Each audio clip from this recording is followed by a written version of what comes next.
Hi hello ಸ್ನೇಹಿತರೆ, ನಾನು Sunil Kumar.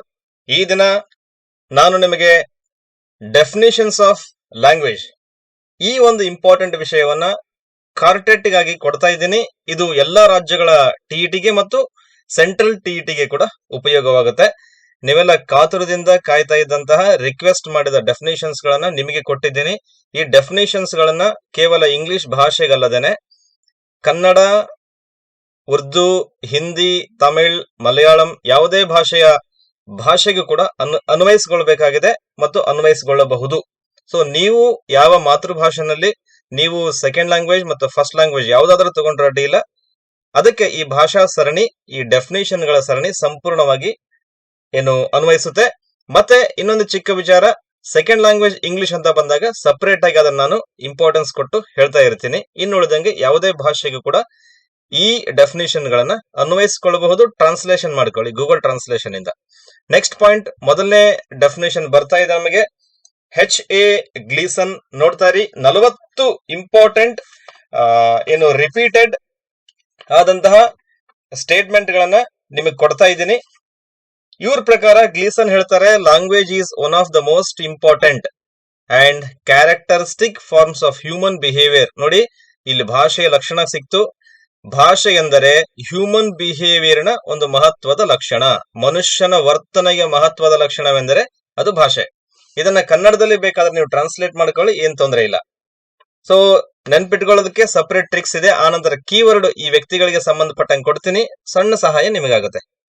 Next, ನಾಮ್ Chomsky. ಇವ್ರ ಮೇಲೆ ಡೆಫಿನೆಟ್ ಎಕ್ಸ್ಪೆಕ್ಟೆಡ್ ಕ್ವಶನ್ ಈ ಸಾರಿ ಯೂನಿವರ್ಸಲ್ ಗ್ರಾಮರ್ ಮೇಲೆ ಸಂಬಂಧಪಟ್ಟಂಗೆ ಬರುತ್ತೆ. ಅದು UG, that is related to acquisition. ಇದನ್ನ ಇಂಪಾರ್ಟೆಂಟ್ ಟಾಪಿಕ್. ನೆಕ್ಸ್ಟ್ ನಾನು ಇವತ್ತೇನೆ ಸಂಜೆ ಈ ವಿಡಿಯೋನ ರಿಲೀಸ್ ಮಾಡ್ತಾ ಇದ್ದೀನಿ, ನೋಡ್ಕೊಳ್ಳಿ. ಹಾಗಾದ್ರೆ ನಾಮ್ ಚಾಮ್ಸ್ಕಿ ಅವರು ಭಾಷೆ ಬಗ್ಗೆ ಏನ್ ಹೇಳ್ತಾರೆ? It is a set of sentence each finite in length and constructed out of A finite set of elements. ಭಾಷೆಯನ್ನ ಫಿನೈಟ್ ಸೆಟ್ ಆಫ್ ಎಲಿಮೆಂಟ್ಸ್ ಅಂತ ಹೇಳ್ತಾರೆ. ಇಟ್ ಈಸ್ ಕನ್ಸ್ಟ್ರಕ್ಟೆಡ್ ಅಂತಾರೆ. ನೋಡಿ, ಇಲ್ಲಿ ಎರಡು ಭಾಷೆಯ ಲಕ್ಷಣ ಕೂಡ ಸಿಕ್ತು ನಮಗೆ. ಹಿಂದಿನ ಒಂದು ಸ್ಲೈಡ್ ಅಲ್ಲಿ ಇಟ್ ಈಸ್ ಹ್ಯೂಮನ್ ಬಿಹೇವಿಯರ್ ಅಂತ ಕನ್ಸಿಡರ್ ಆಯ್ತು. ಇದು ಒಂದು ಕ್ಯಾರೆಕ್ಟರಿಸ್ಟಿಕ್ ಅಂತ ಗೊತ್ತಾಯ್ತು, ಮನುಷ್ಯನಿಗೆ ಇರತಕ್ಕಂಥದ್ದು. ಈ ಸೆಂಟೆನ್ಸ್ ಅಲ್ಲಿ ಇದೊಂದು ಫಿನೈಟ್ ಎಲಿಮೆಂಟ್ ಅಂತ ಗೊತ್ತಾಯ್ತು. It is a set of sentence ಅಂತ ಕೂಡ ಗೊತ್ತಾಯ್ತು. ಈ ಡೆಫಿನೇಷನ್ ಗಳ ಆಧಾರದಲ್ಲಿ ವಾಟ್ ಈಸ್ ಲ್ಯಾಂಗ್ವೇಜ್ ಮತ್ತು ನೇಚರ್ ಆಫ್ ಲ್ಯಾಂಗ್ವೇಜ್ ಅನ್ನು ಕೂಡ ತುಂಬಾ ಚೆನ್ನಾಗಿ ನೀವೇ ಸ್ವಂತದ ಒಂದು ನಾಲೆಜ್ ಆಧಾರದ ಮೇಲೆ ಬರೀಬಹುದು. ಅದು ಸಾಧ್ಯತೆ ಕೂಡ ಇದೆ. ನೆಕ್ಸ್ಟ್, ಯಾರ್ದು? Bloch and Trager. ಇವ್ರದ್ದು ಮಾತ್ರ ಎಲ್ಲ ಲಿಂಗ್ವಿಸ್ಟ್ಗಳು ಅಲ್ಟಿಮೇಟ್ ಆಗಿ ಕನ್ಸಿಡರ್ ಮಾಡಿದ್ದಾರೆ. ಇವ್ರದ್ದು ಅಲ್ಟಿಮೇಟ್. ಇವ್ರದ್ದು ಬಿಟ್ರೆ ಬೇರೆ ಯಾವುದು ಕೂಡ ಅಷ್ಟೊಂದು ಇದಕ್ಕೆ ಹೊಂದಿಕೆ ಆಗಲ್ಲ. ನಾನು ಈ ಮುಂಚೆ ನಿಮಗೆ ವಾಟ್ ಈಸ್ ಸಿಸ್ಟಮ್ ಅನ್ನೋದನ್ನ ಹೇಳಿದೆ, ಆರ್ಬಿಟ್ರರಿ ಅಂತ ಹೇಳಿದ್ದೇನೆ. ಇನ್ನು ಕನ್ನಡದಲ್ಲಿ ಯಾದೃಚ್ಛಿಕ ಧ್ವನಿ ಸಂಕೇತಗಳ ಮೊತ್ತ. ಭಾಷೆ ಎಂದರೆ ಯಾದೃಚ್ಛಿಕ ಧ್ವನಿ ಸಂಕೇತಗಳ ಮೊತ್ತ. ಅದು by means of social group cooperates. ಸಮಾಜದಲ್ಲಿ ಒಂದು ಗ್ರೂಪ್ ಕೋಆಪರೇಟ್ ಮೂಲಕ, ಇಂಡಿವಿಜುವಲ್ ಕೋಆಪರೇಷನ್ ಅಲ್ಲ, ಗ್ರೂಪ್ ಕೋಆಪರೇಷನ್ ಮೂಲಕ ಒಂದು ಸಿಸ್ಟಮ್ಗೆ ಒಳಪಟ್ಟಿದೆ. ಅದು ಯಾದೃಚ್ಛಿಕವಾದ ಧ್ವನಿ ಸಂಕೇತಗಳನ್ನ ಒಳಗೊಂಡಿದೆ ಅಂತಕ್ಕಂಥ ಬ್ಯೂಟಿಫುಲ್ ಸೆಂಟೆನ್ಸ್ ಅನ್ನ ಬ್ಲಾಕ್ ಅಂಡ್ ಟ್ರೆಗರ್ ಕೊಟ್ಟಿದ್ದಾರೆ. ಸೊ ಇದನ್ನು ಕೂಡ ಎಲ್ಲಾ ಶಿಕ್ಷಣ ತಜ್ಞರು, ಎಲ್ಲಾ ಭಾಷಾ ಲಿಂಗ್ವಿಸ್ಟ್ಗಳು ಇದನ್ನ ಇಟ್ಕೊಂಡಿದ್ದಾರೆ. This is the most important thing. ಇದು ಪ್ರಿಯಂಬಲ್ ಆಫ್ ಲ್ಯಾಂಗ್ವೇಜ್ ಅಂತ ಕೂಡ ಕರಿಬಹುದು. ಸೊ ಭಾಷೆಯ ಒಂದು ಪ್ರಿಯಂಬಲ್. ನಮ್ಮ ಕಾನ್ಸ್ಟಿಟ್ಯೂಷನ್ ಯಾವ ತರಹ ಒಂದು ಪ್ರಿಯಂಬಲ್ ಇದೆ, ಭಾಷಾ ಡೆಫಿನೇಷನ್ ಗೆ ಇದನ್ನ ನಾವು ಪ್ರಿಯಂಬಲ್ ಅಂತ ಕೂಡ ಕನ್ಸಿಡರ್ ಮಾಡಬಹುದು. ಇಲ್ಲಿ ಏನಾಗುತ್ತೆ, ಇದನ್ನ ಕನ್ನಡದಲ್ಲಿ ಹೇಳೋದಾದ್ರೆ, ಇಲ್ಲಿ ಮೊದಲಿಗೆ ಲ್ಯಾಂಗ್ವೇಜ್ ಇಸ್ ಆರ್ಬಿಟ್ರರಿ. ನೇಚರ್ ಹೇಳಬೇಕಾದ್ರೆ ಈ ಪದ ತಗೋತೇವೆ ಮತ್ತು ಸಮ್ ಸಿಂಬಲ್ಸ್ ಆರ್ ನಾನು ಡಿಸ್ಕಸ್ ಮಾಡಿದ್ದೀನಿ ಮೊದಲನೇ ವಿಡಿಯೋದಲ್ಲಿ. ಯಾರು ಇದ್ರ ಬಗ್ಗೆ ಐಡಿಯಾ ಬೇಕಾಗುತ್ತೆ ಮೊದಲನೇ ವಿಡಿಯೋ ನೋಡಿ. ಮತ್ತು ಸೋಷಿಯಲ್ ಗ್ರೂಪ್ ಕೋಆಪರೇಟ್ಸ್, ಇದಕ್ಕೂ ಕೂಡ ಸಂಬಂಧಪಟ್ಟಂಗೆ ನಾನು Kannada definition ಕೊಡ್ತಿದ್ದೀನಿ.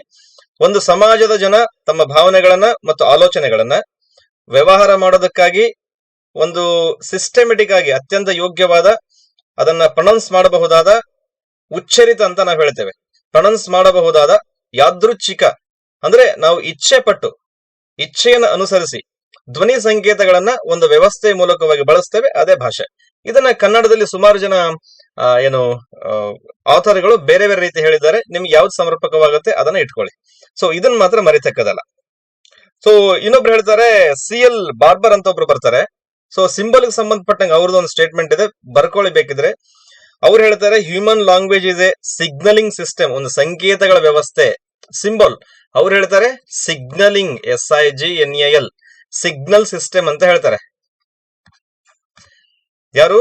CL barber. Human language is A signalling system. So ಕೆಲವೊಂದಿಷ್ಟು ಹೇಳಿಕೆಗಳ ಆಧಾರದ ಮೇಲೆ ನಾವು ಬರಿತಾ ಹೋಗ್ಬೋದು ನೇಚರ್ ಆಫ್ ಲ್ಯಾಂಗ್ವೇಜ್ ಅನ್ನ. ನೆಕ್ಸ್ಟ್ ಬಂದಿದ್ದು ಎಡ್ವರ್ಡ್ ಸಫೀರ್, ವಂಡರ್ಫುಲ್, ರಿಪೀಟ್ ಆಗಿದೆ ಒಂದ್ಸಾರಿ, ಸೆಂಟ್ರಲ್ ನಲ್ಲೂ ಆಗಿದೆ, ಈವನ್ ಯಾವುದೋ ಒಂದು ರಾಜ್ಯದಲ್ಲಿ, ಸ್ಟೇಟ್ ಅಲ್ಲಿ ಕೂಡ ಆಗಿದೆ. ಸೊ ಇಲ್ಲಿ ಹೇಳ್ತಾರೆ ವಂಡರ್ಫುಲ್, ಇವರು ಎಕ್ಸ್ಪ್ಲೇಷನ್ ಕೊಡ್ತಾರೆ ಲ್ಯಾಂಗ್ವೇಜ್ ಬಗ್ಗೆ. This is pure human, sorry not women, this is purely human, ಮನುಷ್ಯನಿಗೆ ಸಂಬಂಧಪಟ್ಟಿದ್ದು, ಪ್ಯೂರ್ ಆಗಿ ಒಂದು ಭಾಷಾ ಸ್ವಭಾವ ಸಿಕ್ತು. Then it is non instinctive. ನೋಡಿ ವಂಡರ್ಫುಲ್ ಪದ ಬಳಸಿದ್ದಾರೆ. ಇನ್ಸ್ಟಿಂಕ್ಟ್ ಅಂದ್ರೆ ಸ್ವಾಭಾವಿಕ, ಇದರ ಕನ್ನಡದ ಅರ್ಥ ಸ್ವಾಭಾವಿಕ. ನಾನ್ ಇನ್ಸ್ಟಿಂಕ್ಟ್ ಅಂದ್ರೆ ಅಸ್ವಾಭಾವಿಕ.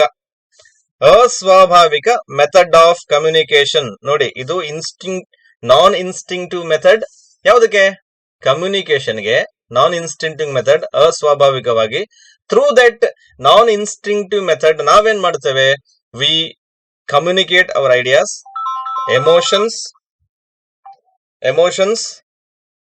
Desires by means of a system of voluntarily produced symbols. ಸಿಂಬಲ್ಗಳ ಬಗ್ಗೆ ಮೊದಲನೇ ವಿಡಿಯೋದಲ್ಲಿ ಹೇಳಿದ್ದೀನಿ, ಅಲ್ಲಿ ನೋಡ್ಕೊಳ್ಳಿ. ಐಡಿಯಾಗಳನ್ನ, ಎಮೋಷನ್ಗಳನ್ನ, ಡಿಸೈನ್ಗಳನ್ನ ನಾವೊಂದು ಸಿಸ್ಟಮೆಟಿಕ್ ಆಗಿ, ವಾಲಂಟರ್ ಆಗಿ ನಾವು ಪ್ರೊಡ್ಯೂಸ್ ಮಾಡ್ತಾ ಇರತಕ್ಕಂಥ ಸಿಂಬಲ್ಗಳು.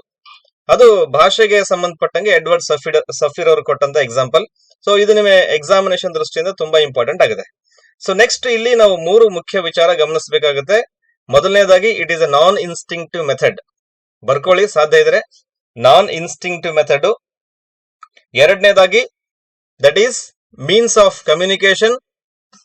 ಮೂರನೇದಾಗಿ that is means of a system, that is means of system of voluntarily produced sounds or symbols. So ಇದಿಷ್ಟು ವಿಚಾರ. ಇದನ್ನ ನಾನು ಕನ್ನಡದಲ್ಲಿ ಹೇಳೋದಾದ್ರೆ, ಮಾನವರು ತಮ್ಮ ಭಾವನೆಗಳನ್ನ, ವಿಚಾರಗಳನ್ನ, ಎಮೋಷನ್ಸ್ ಗಳನ್ನ, ಆಸೆಗಳನ್ನ ಒಂದು ಸ್ವಯಂ ಪ್ರೇರಿತವಾದ ಧ್ವನಿ ಸಂಕೇತಗಳ ಮೂಲಕ ಒಂದು ವ್ಯವಸ್ಥೆ ಅಡಿಯಲ್ಲಿ, ಒಂದು ಸಿಸ್ಟಮಿನ ಅಡಿಯಲ್ಲಿ ತಮ್ಮ ತಮ್ಮ ಅಭಿಪ್ರಾಯಗಳನ್ನ ಇನ್ನೊಬ್ಬರಿಗೆ ತಿಳಿಸುವುದು ಮತ್ತು ಹಂಚಿಕೊಳ್ಳೋದು. ಇದನ್ನ ನಾವು ಎಡ್ವರ್ಡ್ ಸಫೀರ್ ಅವರ ಕನ್ನಡದ ಅನುವಾದ. ಈ ಒಂದು ಸ್ಟೇಟ್ಮೆಂಟ್ ನಿಮಗೆ ಅನುಕೂಲ ಆಗುತ್ತೆ. ಎಕ್ಸಾಮಿನೇಷನ್ ಅಲ್ಲಿ 2 ಸಾರಿ ರಿಪೀಟ್ ಆಗಿದೆ, ತೊಂದರೆ ಇಲ್ಲ. ಸೊ ಇದನ್ನ ಗಮನಿಸಿ. ಮುಂದಿನ ಒಂದು ಇಂಪಾರ್ಟೆಂಟ್ ವಿಚಾರ ನಾನು ನಿಮ್ಗೆ ಕರ್ಕೊಂಡು ಹೋಗ್ತಾ ಇದ್ದೀನಿ, ಕ್ವಿಲ್ಲರ್ ಕೌಚ್.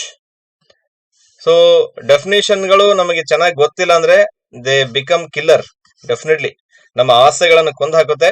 ಇಲ್ಲಿ ಕ್ವಿಲ್ಲರ್ ಕೌಚ್ ಹೇಳಿದ್ದು ಕೂಡ ಒಂದ್ಸಾರಿ ರಿಪೀಟ್ ಆಗಿದೆ. ನೋಡಿ ಇಲ್ಲಿ ಎಕ್ಸ್ಚೇಂಜ್ ಆಫ್ ಥಾಟ್ಸ್ ಅಂತ ಹೇಳ್ತಾರೆ. ವಂಡರ್ಫುಲ್, ಇದು ಭಾಷಾ ನೇಚರ್ಗೆ ಸಂಬಂಧಪಟ್ಟಿದ್ದು. Words are the only currency. ಅದು ಒಂದು ಕರೆನ್ಸಿ. ಶಬ್ದಗಳೆಂದರೆ ಬೈ ಮೀನ್ಸ್ ಆಫ್ ಕರೆನ್ಸಿ ಇದ್ದಾಗೆ, ಹಣಕಾಸು, ಹಣ ಇದ್ದಾಗೆ. In which we can exchange thoughts with ourselves. ನಮ್ಮಷ್ಟಕ್ಕೆ, ನಮ್ಮೊಳಗೆ, ನಮ್ಮಲ್ಲಿ ನಾವು ಎಕ್ಸ್ಚೇಂಜ್ ಮಾಡುತ್ತೇವೆ. ಅದೊಂದು ಹಣ ಇದ್ದಾಗೆ. ಹಣವನ್ನು ಯಾವ ತರಹ ನಾವು ವಿನಿಮಯ ಮಾಡ್ತೇವೆ, ಅದೇ ತರಹ ಶಬ್ದಗಳನ್ನು ವಿನಿಮಯ ಮಾಡುತ್ತೇವೆ. ಇದು ಕ್ವಶನ್ ಆಗಿದೆ. ನಾವು ಇದನ್ನ ಕನ್ನಡದಲ್ಲಿ ಯಾವ ತರ ಹೇಳ್ಬೋದು ಅಂದ್ರೆ, ಪದಗಳೆಂಬ ನಾಣ್ಯಗಳ ಮೂಲಕ ಆಲೋಚನೆಗಳ ವಿನಿಮಯವನ್ನು ಮಾಡಿಕೊಳ್ಳಲು ಸಾಧ್ಯವಾಗುವ ಒಂದು ಸಾಧನವೇ ಭಾಷೆ. ಇದನ್ನ ನಾನು ಟೈಮ್ ಬೀಯಿಂಗ್ ನಿಮ್ಗೆ ಹೇಳಿದ್ದು, ನೀವು ಯಾವ ತರ ಇದನ್ನ ನಿಮ್ಮ ಕನ್ನಡ ಭಾಷೆಯ ಒಂದು ಟೆಕ್ಸ್ಟ್ ಬುಕ್ ಇಂದ ನೀವು ಅದನ್ನ ಇಮಿಡಿಯೇಟ್ ರೆಫರ್ ಮಾಡಿ. ನನಗೆ ತಿಳಿದಷ್ಟು ನಾನು ಹೇಳಿದ್ದೀನಿ. ಇಂಗ್ಲಿಷ್ ಅಲ್ಲಿ ಮಾತ್ರ ಏನಾಗುತ್ತೆ, ಇದೊಂದು ಕರೆನ್ಸಿ ತರ. ಆ ಕರೆನ್ಸಿಯಲ್ಲಿ ನಾವು ಯಾವ ತರ ವ್ಯವಹಾರ ಮಾಡ್ತೇವೆ, ಎಕ್ಸ್ಚೇಂಜ್ ಮಾಡ್ತೇವೆ. ಸೊ ಇಲ್ಲಿ ನಾವು ಥಾಟ್ ಗಳನ್ನ ನಮ್ಮಲ್ಲಿ ಎಕ್ಸ್ಚೇಂಜ್ ಮಾಡ್ತಾ ಇದ್ದೇವೆ. So this is all about Quiller Couch. Next Sweet. ಅವರು ಒಂದು ಸ್ವೀಟ್ ಎಕ್ಸ್ಪ್ಲನೇಷನ್ ಕೊಟ್ಟಿದ್ದಾರೆ, ತುಂಬಾ ಇಂಪಾರ್ಟೆಂಟ್. ಸರ್ ನೆನಪಿಟ್ಕೊಳ್ಳೋದು ಹೆಂಗೆ ಸರ್? ಒಂದು ಟ್ರಿಕ್ ಇದೆ, ಈಸಿಯಾಗಿ ನಾನು ಕೋಡಿಂಗ್ ಮಾಡಿ ಕೊಟ್ಟಿದ್ದೀನಿ, ಅಷ್ಟು ಸಾಕಾಗುತ್ತೆ TET ಎಕ್ಸಾಮಿನೇಷನ್ಗೆ. So this is not only for TET examination, GPSTR examination ಯಾರು ಬರಿತಾ ಇದ್ದೀರಿ, ನಿಮ್ಮ ಸೆಕೆಂಡ್ ಪೇಪರ್ ನಲ್ಲಿ ಮೆಥಡಾಲಜಿ ಇರುತ್ತೆ 15-20 ಅಂಕಕ್ಕೆ. ಡೆಫಿನೆಟ್ಲಿ ಅಲ್ಲೂ ಕೂಡ ಇದು ಬಂದ್ರೂ ಬರಬಹುದು ನಿಮಗೆ, ಎಕ್ಸ್ಪೆಕ್ಟೆಡ್ ಕ್ವಶನ್. ಬಟ್ ಇದೇ ಸ್ವೀಟ್ ಅವ್ರದೇ ಸ್ವೀಟ್ ಕೊಟೇಶನ್ ಡೆಫಿನೇಷನ್ ಬರುತ್ತಂತ ಇಲ್ಲ, ಯಾವ್ದಾದ್ರು ಡೆಫಿನೇಷನ್ ಕೂಡ ಬರ್ಬೋದು. ನೋಡಿ ಅವ್ರ ಪ್ರಕಾರ ಏನಿದೆ, language is the expression of ideas by means of which speech sound ಗಳನ್ನು ಕೂಡ ನಾನು ವಿಡಿಯೋ ನಂಬರ್ 1, 2 ಹೇಳಿದ್ದೀನಿ, ನೋಡ್ಕೊಳ್ಳಿ. Are combined into words. Words are combined into sentences, and combination of sentences gives answering to ideas and thoughts. ನೋಡಿ, ultimate ಆಗಿ ಬಹಳ ಚೆನ್ನಾಗಿ ಇವರು ಸ್ಟೇಟ್ಮೆಂಟ್ ಕೊಟ್ಟಿದ್ದಾರೆ. Language is the expression of ideas. ನೋಡಿ, ಇಲ್ಲಿ ಭಾಷೆ ಎನ್ನುವುದು, ಭಾಷೆಯ ಒಂದು ಸ್ವಭಾವ ಹೇಗಿದೆ, ಇದೊಂದು ಎಕ್ಸ್ಪ್ರೆಷನ್ ಆಫ್ ಐಡಿಯಾಸ್, ಒಂದು ಭಾಷಾ ಲಕ್ಷಣ. ಹೌದು. ಏನನ್ನ ಎಕ್ಸ್ಪ್ರೆಸ್ ಮಾಡ್ತೇವೆ ನಾವು? ಸೌಂಡ್ಗಳನ್ನ ಎಕ್ಸ್ಪ್ರೆಸ್ ಮಾಡ್ತೇವೆ ಸರ್. ಸೌಂಡ್ ಎಷ್ಟು ಸೌಂಡ್ಗಳಿದೆ ಫೊನೆಟಿಕ್ಸ್ ಸಂಬಂಧಪಟ್ಟಂಗೆ ನಾನು ವೊವೆಲ್ ಸೌಂಡ್ ಎಷ್ಟು, ಕಾನ್ಸನೆಂಟ್ ಸೌಂಡ್ ಎಷ್ಟು ಅಂತ ಹೇಳಿದ್ದೀನಿ. ಆ ಸೌಂಡ್ಗಳನ್ನ ನಾವು ಪ್ರೊಡ್ಯೂಸ್ ಮಾಡ್ತೇವೆ. ಆ ಸೌಂಡ್ಗಳು ಶಬ್ದಗಳಲ್ಲಿ ಪ್ರೊಡ್ಯೂಸ್ ಆಗುತ್ತೆ. ಶಬ್ದಗಳ ನಂತರ ಸೆಂಟೆನ್ಸ್ ಅಲ್ಲಿ ಕಾಂಬಿನೇಟ್ ಆಗುತ್ತೆ. ಆ ಕಾಂಬಿನೇಷನ್ ಆಫ್ ಸೆಂಟೆನ್ಸ್ ಗಳು ನಮ್ಗೆ ಏನ್ ಮಾಡುತ್ತೆ, ಒಂದು ರೀತಿ ಉತ್ತರ ಕೊಡುತ್ತೆ. ಆ ಉತ್ತರಗಳು ಐಡಿಯಾಸ್ ಮತ್ತು ಥಾಟ್ಸ್ ಗೆ ಸಂಬಂಧಪಟ್ಟದ್ದಾಗಿರುತ್ತೆ. So this is all about ಅವರ ಸ್ವೀಟ್ ಡೆಫಿನೇಷನ್. ನೆನ್ಪಿಟ್ಕೊಳ್ಳಿ ಸ್ನೇಹಿತರೆ, ನಿಮ್ಮ ಟಿಇಟಿ ಮತ್ತು GPST ಎಕ್ಸಾಮಿನೇಷನ್ ಯೂಸ್ ಆಗುತ್ತೆ. ನೆಕ್ಸ್ಟ್ ಜಸ್ಪರ್ಸನ್ ಅವ್ರದ್ದು ಒಂದು ವಂಡರ್ಫುಲ್ ಸ್ಟೇಟ್ಮೆಂಟ್ ಇದೆ. ಪಂಜಾಬ್ TET ನಲ್ಲಿ ರಿಪೀಟ್ ಆಗಿದೆ. ಒಂದ್ಸಾರಿ ಕೇಳಿದೆ. ಅವ್ರ ಪ್ರಕಾರ ಏನಿದೆ, language is a set of human habits. ಮನುಷ್ಯನ ವರ್ತನೆಗಳ ಒಂದು ಸಮೂಹ. The purpose of which is to give expression. ವರ್ತನೆಗಳ ಒಂದು ಹವ್ಯಾಸ. ಭಾಷೆ ಅಂದ್ರೆ ಸೆಟ್ ಆಫ್ ಹ್ಯೂಮನ್ ಹ್ಯಾಬಿಟ್ಸ್. ಅಲ್ಲಿ ನಾವು ಎಕ್ಸ್ಪ್ರೆಷನ್ ಅನ್ನು ಕೊಡ್ತೇವೆ. ನೆಕ್ಸ್ಟ್ ಟು ಥಾಟ್ಸ್, ವಿಚಾರಗಳಿಗೆ ಎಕ್ಸ್ಪ್ರೆಷನ್ ಅನ್ನು ಕೊಡ್ತೇವೆ. ವಿಚಾರಗಳು ಮತ್ತು ಭಾವನೆಗಳಿಗೆ ಎಕ್ಸ್ಪ್ರೆಷನ್ ಅನ್ನು ಕೊಡ್ತೇವೆ. And especially to impart from others, ಇನ್ನೊಬ್ಬರಿಂದ ಇಂಪಾರ್ಟ್ ಮಾಡಿಕೊಳ್ಳುವುದಕ್ಕೆ, ಇಂಪಾರ್ಟ್ ಟು ಅದರ್ಸ್. ಇಂಪೋರ್ಟ್ ಮತ್ತು ಎಕ್ಸ್ಪೋರ್ಟ್ ಮಾಡೋದಕ್ಕೆ ಭಾಷೆ ಬೇಕು, ಮತ್ತು ಇಂಪಾರ್ಟ್ ಮಾಡೋದಕ್ಕೂ ಕೂಡ ಭಾಷೆ ಬೇಕು. ಇದು ಭಾಷೆಯ ಒಂದು ಡೆಫಿನೇಷನ್. ನೆನ್ಪಿಟ್ಕೊಳ್ಳಿ. ಕನ್ಫ್ಯೂಷನ್ ಆದ್ರೆ ಕಮೆಂಟ್ ಬಾಕ್ಸ್ ಅಲ್ಲಿ ಕಮೆಂಟ್ ಮಾಡಿ. ನೆಕ್ಸ್ಟ್ ನಿಕೋಲಸ್ ಹ್ಯಾನ್ಸ್ ಅವರು ಹೇಳ್ತಾರೆ, ಇದು ಕೂಡ ತುಂಬಾ ಅತ್ಯಂತ ಮಹತ್ವದ್ದು. ಸುಮಾರು ಪುಸ್ತಕಗಳನ್ನ ನಾನು ಸ್ಟಡಿ ಮಾಡಿ, ರೆಫರ್ ಮಾಡಿ, 40ಕ್ಕಿಂತ ಹೆಚ್ಚು ಇಂಪಾರ್ಟೆಂಟ್ ಆದಂತಹ ಭಾಷಾ ಡೆಫಿನೇಷನ್ ಗಳನ್ನ ಒಂದ್ ಕಡೆ ಮಾಡಿದ್ದೀನಿ, ನಿಮಗಾಗಿ ಪ್ರೆಸೆಂಟ್ ಮಾಡ್ತಾ ಇದ್ದೀನಿ. Language is one of the symbols of A nation. ರಾಷ್ಟ್ರದ ಒಂದು ಸಿಂಬಲ್. ಭಾಷೆ ಎಂದರೆ ಒಂದು ರಾಷ್ಟ್ರದ ಒಂದು ಸಿಂಬಲ್. ಇಟ್ ಎಕ್ಸ್ಪ್ರೆಸಸ್, ಇದು ಹೇಳುತ್ತದೆ, ದ ಮೆಂಟಲ್ ಕ್ಯಾರೆಕ್ಟರ್, ಒಬ್ಬ ವ್ಯಕ್ತಿಯ ಮಾನಸಿಕವಾದಂತಹ ಒಂದು ಕ್ಯಾರೆಕ್ಟರ್, ವ್ಯಕ್ತಿತ್ವವನ್ನು ಹೇಳುತ್ತೆ. ಆಫ್ ಪೀಪಲ್, ವ್ಯಕ್ತಿಗಳ, ಜನರ ಮಾನಸಿಕ ಕ್ಯಾರೆಕ್ಟರ್, ವ್ಯಕ್ತಿತ್ವವನ್ನು ಹೇಳುತ್ತೆ. ಯಾರು? ಹೂ ಸ್ಪೀಕ್ ಇಟ್. ಬರೀ ಮಾತನಾಡುವರದಷ್ಟೇ, ಮಾತು ಬರದೇ ಇರೋದಲ್ಲ, ಮಾತನಾಡುವವರ ಮಾನಸಿಕ ಕ್ಯಾರೆಕ್ಟರ್ ಅನ್ನು ಹೇಳುತ್ತೆ. ಅಂಡ್ ರಿಫ್ಲೆಕ್ಟ್ಸ್, ಮಾತಿನಲ್ಲಿ ಗಮನ ಇರಲಿ, ನಿಮ್ಮ ಕ್ಯಾರೆಕ್ಟರ್ ರಿಫ್ಲೆಕ್ಟ್ ಆಗುತ್ತೆ ಮಾತಿನಲ್ಲಿ. 2 ನಿಮಿಷ ಯಾವುದೇ ವ್ಯಕ್ತಿ ಜೊತೆ ಮಾತಾಡಿಬಿಟ್ರೆ ಅವನ ಬೌದ್ಧಿಕ ಸಾಮರ್ಥ್ಯ ಮತ್ತು ವ್ಯಕ್ತಿತ್ವದ ಸಾಮರ್ಥ್ಯಗಳನ್ನು ಈಸಿಯಾಗಿ ನಾವು ಅರ್ಥ ಮಾಡ್ಕೊಳ್ಬಹುದು. ಇದು ಭಾಷೆಯ reflection. The features of their natural surroundings. ನೋಡಿ, ನ್ಯಾಚುರಲ್ ಸರೌಂಡಿಂಗ್ಸ್ ಅನ್ನೋದು ತುಂಬಾ ಇಂಪಾರ್ಟೆಂಟ್. ಸೊ ನೆಕ್ಸ್ಟ್ ಪಾಯಿಂಟ್ ಇಲ್ಲಿ ಬಂದು ಗ್ಲೀಸನ್ ಅವ್ರದ್ದಿದೆ. ಗ್ಲೀಸನ್ ಅವರ ಸ್ಟೇಟ್ಮೆಂಟ್ ಇದು ನಿಮ್ಮ ಎಕ್ಸಾಮಿನೇಷನ್ ಪರ್ಪಸ್ ತುಂಬಾ ಇಂಪಾರ್ಟೆಂಟ್. ನೋಡ್ತಾ ಇರಿ. ಹಾಗಾದ್ರೆ ಇದು ಒಂದ್ಸಾರಿ UPTET 2014 ಅಲ್ಲಿ ರಿಪೀಟ್ ಆಗಿದೆ. Language is one of the most important and characteristics forms of human behaviour. ಮನುಷ್ಯನ ವರ್ತನೆಯ ಒಂದು ಅತ್ಯಂತ ಮಹತ್ವದ ಬಿಹೇವಿಯರ್. ಇದನ್ನ ನೋಡ್ತಾ ಇರಿ ಸ್ನೇಹಿತರೆ. ಮನುಷ್ಯನ ವರ್ತನೆಯ ಒಂದು ಬಿಹೇವಿಯರ್. ಇದನ್ನ ಕನ್ನಡದಲ್ಲಿ ಎಕ್ಸ್ಪ್ಲೇನ್ ಮಾಡೋದು ಹಾಗೆ, language is one of the most important, ಅತ್ಯಂತ ಮಹತ್ವದ್ದು, characteristics forms of human behaviour. ಭಾಷೆ ಅದು ರೂಪವಾದದ್ದು ವರ್ತನೆಯಿಂದ, ಮನುಷ್ಯನ ವರ್ತನೆಯಿಂದ. ಸೊ ಇದು 2014 UPTET ನಲ್ಲಿ ಬಂದಿದೆ, ರೆಫರೆನ್ಸ್ ಇರಲಿ. ಸೊ ಆಕ್ಸ್ಫರ್ಡ್ ಡಿಕ್ಷನರಿ ಪ್ರಕಾರ ಒಂದ್ಸಾರಿ ನಮ್ಮ ಕರ್ನಾಟಕದ ಎಕ್ಸಾಮಿನೇಷನ್ ಅಲ್ಲಿ ಇದು ಪ್ರಶ್ನೆ ಆಗಿದೆ. ಏನು ಬೇರೆ ಐಡಿಯಾ ಇಲ್ಲ. Words and methods of combining into them. Words are there, the methods of combining them for the expression of thought. ಶಬ್ದಗಳನ್ನ ಕಂಬೈನ್ ಮಾಡೋದು, ಕಂಬೈನ್ ಮಾಡುವ ವಿಧಾನ ಅದು ಭಾಷೆ. ಯಾವುದಕ್ಕೆ? Expression of thought. ನನ್ನ ಮನಸ್ಸಿನಲ್ಲಿರತಕ್ಕಂತಹ ವಿಚಾರವನ್ನ ಎಕ್ಸ್ಪ್ರೆಸ್ ಮಾಡೋದಕ್ಕೆ ಇರತಕ್ಕಂತ ಒಂದು ಮೆಥಡ್. ಅಲ್ಲಿ ಆ ಮೆಥಡ್ ಅಲ್ಲಿ ನಾನು ಶಬ್ದಗಳನ್ನ ಬಳಸ್ತೇನೆ. So this is all about Oxford ಡಿಕ್ಷನರಿಯ ಒಂದು ಲ್ಯಾಂಗ್ವೇಜ್ ಡೆಫಿನೇಷನ್. ಸೊ ಯಾವುದೋ ಒಂದು ಎಕ್ಸಾಮಿನೇಷನ್ ಅಲ್ಲಿ ಆಕ್ಸ್ಫರ್ಡ್ ಇಂಗ್ಲಿಷ್ ಡಿಕ್ಷನರಿ ಪ್ರಕಾರ ಮ್ಯಾಥಮೆಟಿಕ್ಸ್ ಅಂದ್ರೆ ಏನಂತ ಕೇಳಿದ್ದಾರೆ, ಆಕ್ಸ್ಫರ್ಡ್ ಇಂಗ್ಲಿಷ್ ಡಿಕ್ಷನರಿ ಪ್ರಕಾರ ಸೈನ್ಸ್ ಅಂದ್ರೆ ಏನಂತ ಕೇಳಿದ್ದಾರೆ, ಬಂದ್ರು ಬರಬಹುದು ಭಾಷೆ ಅಂದ್ರೆ ಏನಂತ ಹೇಳಿ. ಸೊ ನೋಡ್ಕೋಬೇಕಾಗುತ್ತೆ. 3-4 ಡಿಕ್ಷನರಿಗೆ ಸಂಬಂಧಪಟ್ಟಂಗೆ ಭಾಷೆ ಅಂದ್ರೇನು, ನೀವು ಓದ್ತಕ್ಕಂಥ ಸಬ್ಜೆಕ್ಟ್ ಗಳ ಡೆಫಿನೇಷನ್ ಗಳನ್ನ ಒಂದ್ ಕಡೆ ಮಾಡಿ. ಸೊ ಎಕ್ಸಾಮಿನೇಷನ್ಗೆ ಲಾಸ್ ಅಂತೂ ಆಗಲ್ಲ, ಒಂದ್ ನಾಲೆಜ್ ಇದ್ದೇ ಇರುತ್ತೆ. ಸೊ ನೆಕ್ಸ್ಟ್ CL ಬಾರ್ಬರ್ ಅವ್ರದ್ದು ಸ್ಟೇಟ್ಮೆಂಟ್ ಇದೆ. Wonderful statement. ನಾನು ಆಗ್ಲೇ ಹೇಳಿದ್ದೆ ನಿಮಗೆ, ಒಂದ್ಸಾರಿ ರಿಪೀಟ್ ಕೂಡ ಆಯ್ತು ಬಿಫೋರ್ ದಿಸ್. ಸಿಗ್ನಲಿಂಗ್ ಸಿಸ್ಟಮ್ ಭಾಷೆ ಎಂದರೆ ಸಿಗ್ನಲಿಂಗ್ ಸಿಸ್ಟಮ್. ಅಲ್ಲಿ ಸಿಗ್ನಲ್ ಗಳಿರುತ್ತೆ. ಯಾವ ಸಿಗ್ನಲ್ ಅಂತ ಹೇಳಿ ವಿಡಿಯೋ ನಂಬರ್ 1 ಮತ್ತು 2 ಹೇಳಿದೀನಿ, ನೋಡ್ಕೊಳ್ಳಿ. ಸೊ ಕ್ವಿಲ್ಲರ್ ಕೌಚ್ ಅವ್ರದ್ದಾಗಿದೆ. ನೆಕ್ಸ್ಟ್ ಅಲೆನ್ ಅವ್ರದ್ದಿದೆ. Language is a means of communicative thoughts. Allen so simple ಆಗಿ ಹೇಳಿದ್ದಾರೆ, communicative, it is a means of communicative thoughts. ನಾವು ಥಾಟ್ ಗಳನ್ನ ಕಮ್ಯುನಿಕೇಟ್ ಮಾಡೋದಕ್ಕೆ ಬಳಸೋದೇ ಭಾಷೆ. ಇದಿಷ್ಟು ಅಲೆನ್ ಅವ್ರಿಗೆ ಸಂಬಂಧಪಟ್ಟದ್ದು. ಈಸಿ ಇದೆ, ಸಣ್ಣ ಸೆಂಟೆನ್ಸ್, ನೀವು ರೆಫರ್ ಮಾಡಬಹುದು. ನೆಕ್ಸ್ಟ್ ವಿಟ್ನಿ ಅವ್ರದ್ದಿದೆ. ಏನ್ ಸೂಪರ್ ಸ್ಟೇಟ್ಮೆಂಟ್ ಗೊತ್ತಾ ಇದು, ವಿಟ್ನಿ ವಂಡರ್ಫುಲ್. ಇಲ್ಲಿ ಪ್ರಜ್ಞಾಪೂರ್ವಕವಾಗಿ ಮತ್ತು ಉದ್ದೇಶಪೂರ್ವಕವಾಗಿ ಬಳಸಿಕೊಂಡ ಸಂಪರ್ಕ ಸಾಧನ. ಸಿಂಪಲ್ ಆಗಿ ಕನ್ನಡದಲ್ಲಿ ಇದು ದೊಡ್ಡದಾಗೇನಿಲ್ಲ. Language signifies rather certain instrumentalists whereby men consciously. ನೋಡಿ, ಮೆನ್ಗಳಿಂದ. ಸೊ ಮೆನ್ ಅಂದ್ರೆ ಇಲ್ಲಿ ಮೇಲ್ ಅಂಡ್ ಫಿಮೇಲ್ ಅಂತಲ್ಲ, ಇನ್ ಜನರಲ್ ಆಗಿ ಜನರಲೈಸೇಷನ್ ಆಗಿದೆ. ಸೊ ಯಾವುದು ಏನು ಜೆಂಡರ್ ಡಿಸ್ಕ್ರಿಮಿನೇಷನ್ ಮಾಡಿಲ್ಲ ವಿಟ್ನಿ ಅವರು ಇಲ್ಲಿ, ಅದ್ರ ಬಗ್ಗೆ ತಲೆ ಕೆಡಿಸ್ಕೊಳ್ಳೋ ಅವಶ್ಯಕತೆ ಇಲ್ಲ.